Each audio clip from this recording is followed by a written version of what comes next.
Eu queria começar esse vídeo mostrando uma insatisfação com algo que eu tô aqui guardado. O justiceiro está certo. Nossa, Johnny, você tá me dizendo que um psicopata, genocida, que sai matando geral, está certo? Mas não do jeito que você pensa. Se você parar pra pensar no Justiceiro, ele é um personagem assim muito complexo, tanto que já rendeu boas histórias da Marvel. Foi concebido originalmente como um vilão do Homem-Aranha, depois ganhando destaque na sua própria revista, e assim uma revitalização completa pelas mãos do Garth Ennis. A princípio no selo Marvel Knights e depois no selo Max. Que a princípio eu tô com ele aqui na mão e eu terminei de ler o primeiro volume e foi o primeiro contato que eu tive. Mas eu quero dizer que ele sim está certo. Mas como? Eu quero parar para pensar em algumas coisas com vocês e eu vou refletir sobre tudo isso, por que ele está certo. E o primeiro motivo do qual eu quero dizer por que ele está certo é porque ele é fruto do nosso sistema poder. Se você pegar as origens assim e o que o Garth Ennis fez com ele é um fruto de crítica. Ele não é um personagem para ser endeusado, glorificado, mas ele é um personagem que vai criticar o nosso sistema podre, que produz muitos assassinos, que produz muitas coisas. E não adianta você chegar e falar: ah não, mas aquela pessoa ela teve oportunidade, beleza. Mas nós temos um estado que ela possibilita isso. Nós vivemos em um mundo em que possibilita a corrupção, o assassinato e todos esses crimes hediondos. E que a figura do justiceiro é só mais uma. Essa problemática que o justiceiro também toca. Porque talvez se o Estado e as pessoas fizessem tudo o que elas deveriam fazer, talvez não necessitaria de um justiceiro. Então para pensar assim, na gravidade disso. Será que ele está totalmente errado? Eu sei que você pensou na ótica que todo mundo pensaria ao falar que o justiceiro está certo, só que não é essa ótica que eu quero falar aqui. Eu quero falar de algo mais profundo, do qual o justiceiro, lendo essa beleza aqui, lendo essa coisa linda aqui, me fez refletir muito. E o segundo ponto do qual eu quero falar, o Estado é culpado por tudo isso. Já é um pouco do gancho do primeiro, mas na primeira minissérie, eu confesso que quando eu comecei a ler Justiceiro aqui, ele primeiro aborda a minissérie dele no Vietnã, para depois abordar o Justiceiro herói. E daí você pega assim um Justiceiro cansado, sobrecarregado, exausto pela guerra do Vietnã, uma guerra em que os Estados Unidos criou para ter poder e ele manda os seus soldados em consequência disso. E toda essa guerra, ele sabe que lá no fundo ele está errado. Ele sabe de todos esses problemas, só que ele tem que guerrear. E cadê o seu Estado para mudar isso? Claro que o Garth Ennis é uma raiz assim, de psicopatia, talvez de sociopatia. Ele deixa uma coisa assim bem enraizada, mas quem culminou nisso? Quem não deu a atenção necessária para esses soldados? Diante desse problema do Estado, o Garth Ennis ainda toca num ponto do qual eu gostei demais quando eu li isso aqui. Foi a coisa que melhor eu li desse encadernado. Eu vou colocar na tela para vocês e eu vou ler. Em que ele fala assim o seguinte: tem um colega dele que ajudou ele nas armas, ajudou em tudo, e daí ele tem e o colega tenta salvar ele por causa que a polícia está tentando meio que recrutar o justiceiro. E ele toca assim, ele fala a seguinte coisa: eu não trabalho nem para ninguém. Cedo ou tarde eles te ferram. Lutar pelas pessoas que comandam o mundo significa acabar com um punhal nas costas. Você luta a guerra que eles começam, alimentam os monstros que eles criam e depois fica com as úlceras e eles com o petróleo. Eu não vou lutar para a guerra que a Bolt possa vender outro 1 milhão de fuzis M16. Cansei disso no Vietnã. Você tem noção dessa profundidade que o Garth Ennis toca, mesmo ele com todo esse sarcasmo, mesmo com todo esse ódio que ele acaba fazendo piada, ele toca nesse ponto que pra mim é o melhor. Que o Estado vai criando essas coisas e ele usa cobaias diversas. E o que ele faz quando serve eles? um beijo e tchau. E é isso que é o poder do Estado, por isso que o Estado é tão problemático nesse quesito, e o Gafienes é tão crítico com o Estado que ele quase assim, ele parece muito anarcocapitalista. Começou essa guerra injusta, então Gafienes é sucinto em tocar nesses pontos em que nos faz refletir sobre esse problema do Estado, que é um problema muito maior, muito maior. E o terceiro ponto é que o fato de um mundo precisar de um justiceiro significa que o problema também somos nós.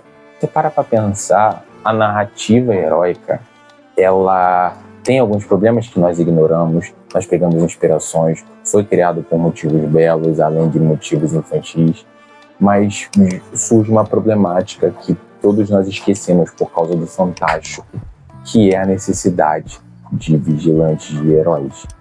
Então, se nós temos essa necessidade de vigilantes, então nós vemos que o problema está enraizado ali no ser humano. Para pensar um pouquinho, se nós vemos esses problemas contínuos, além, é claro, do fato de querer vender revista, esse problema está em nós. Os heróis deveriam salvar em casos extraordinários, em casos que não necessariamente dependessem da gente, em casos que houvesse paz. O filme do Flash toca num ponto interessante que, por mais que ele seja ruim, na hora que ele vai procurar o Batman fala: eu não sou mais Batman. O Gotham está protegido, está bem, então por que eu vou ser o Batman? Talvez nós deveríamos procurar mais esse mundo. Eu sei que há diversos contextos, há diversas nuances, mas qual a sua parte? O que você tem feito ali naquele enquadre, naquela sua zoninha de conforto ali? O que você pode fazer? Vamos tratar desse contexto assim do justiceiro. Talvez você falar que ele não é herói para aquele seu amigo que gosta de gibis de heróis, que viu o justiceiro e se empolgou, mas ficou triste pela dublagem, que não é original do Primo Droga, eu queria que fosse ele. Mas que ficou triste, falou: nossa, caraca, o justiceiro é um grande herói. Aí você chegar, pega no ombro dele e fala: não. Isso pode mudar uma vida. E tem um outro ponto aqui muito interessante. Para mim é o melhor ponto de todos esses, da crítica que o justiceiro faz. O justiceiro é fruto do nosso sistema podre. O justiceiro é fruto do Estado. O justiceiro revela um problema em nós, mas principalmente de tudo isso que o Gafienes fala lindamente, é que a má interpretação do justiceiro revela um problema educacional. E já teve uma roda de amigos em que um amigo não entendeu a piada e você teve que explicar. Você gostou? A piada foi engraçada? Não, né? E esse é o problema. O fato de nós termos que explicar que o justiceiro não é um herói, que ele faz uma crítica a todo o sistema podre, cara, é surreal.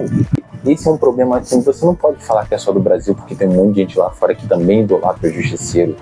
Mas é um problema sério em talvez falar: olha, gente, o fato de nós termos figuras centrais numa história não quer dizer que eles devam ser dignos de adoração, dignos de culto, dignos de inspiração. E esse problema, assim, educacional, ele é muito grande, porque nós vemos pessoas adorando vilões, nós vemos filmes de vilões sendo cultuados, sendo que eles deveriam revelar um problema interno e social. E essa problemática de você admirar revela um problema muito grande no nosso sistema educacional, em que talvez você ter que explicar a piada é muito ruim. As pessoas não entendem as metáforas que se conduzem numa história, é muito ruim. E esse problema, o Gafienes faz isso muito bem, porque se ninguém entende a piada, você pode me dizer assim: ah, Johnny, mas tem pessoas não intencionadas. Claro que tem. Mas você já parou para conversar com um fã de justiceiro, principalmente alguém mais novo, porque ele diz que faz e acontece? Dá uma conversada. Claro que nem todo mundo é santo, mas pega assim, chama no canto, conversa, explica a problemática.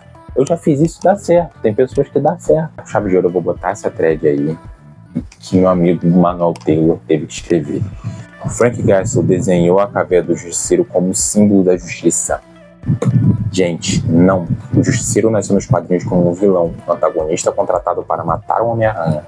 Todo o seu desenvolvimento é feito para criticar o autoritarismo, o militarismo e o extremismo. Ele é o símbolo do nananã, que e se por nananã significa ser fora da lei, pessoas é crime.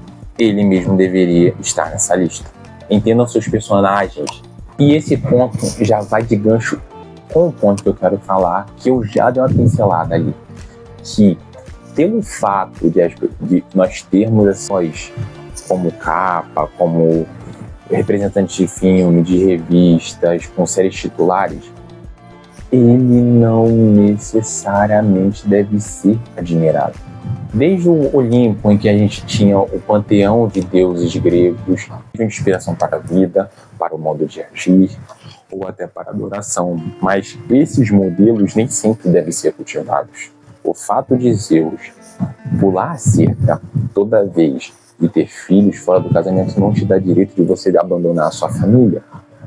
Da mesma forma, quando alguém chega, eu não gosto disso, quando alguém chega e me diz, eu não gosto do Homem de Ferro porque ele é capitalista, porque ele é isso, cara. O Homem de Ferro, ele foi criado para criticar os armamentistas do Vietnã. Gostar dele é o mínimo que você pode fazer pelo seu caráter. Claro que isso mudou, houve uma significativa mudança, mas você não gostar de certos personagens é o mínimo que você pode fazer, entende? Você apreciar suas histórias, entender a crítica por trás disso, é perfeito. Mas, é uma coisa eu falar que eu gosto de Emílio Justiceiro. Tem noção? É uma falha de caráter minha, né? Então, aprendam a olhar os seus personagens de forma crítica.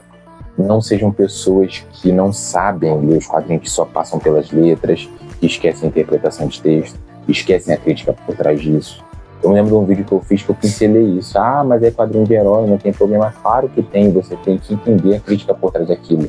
Ali há pessoas, tem pessoas ali muito cultas ali. Existem pessoas que saíram dos livros para os quadrinhos, para escrever quadrinhos. E mesmo aquelas pessoas que já são dedicadas aos quadrinhos, elas expõem as suas opiniões ali, elas criticam o sistema ali. Então você só ler quadrinhos por ler reflete um problema muito sério no seu intelecto. Então se você gostou realmente desse vídeo e propõe realmente uma mudança em tudo isso, dá o seu like, se inscreve também no canal e um forte abraço e até a próxima.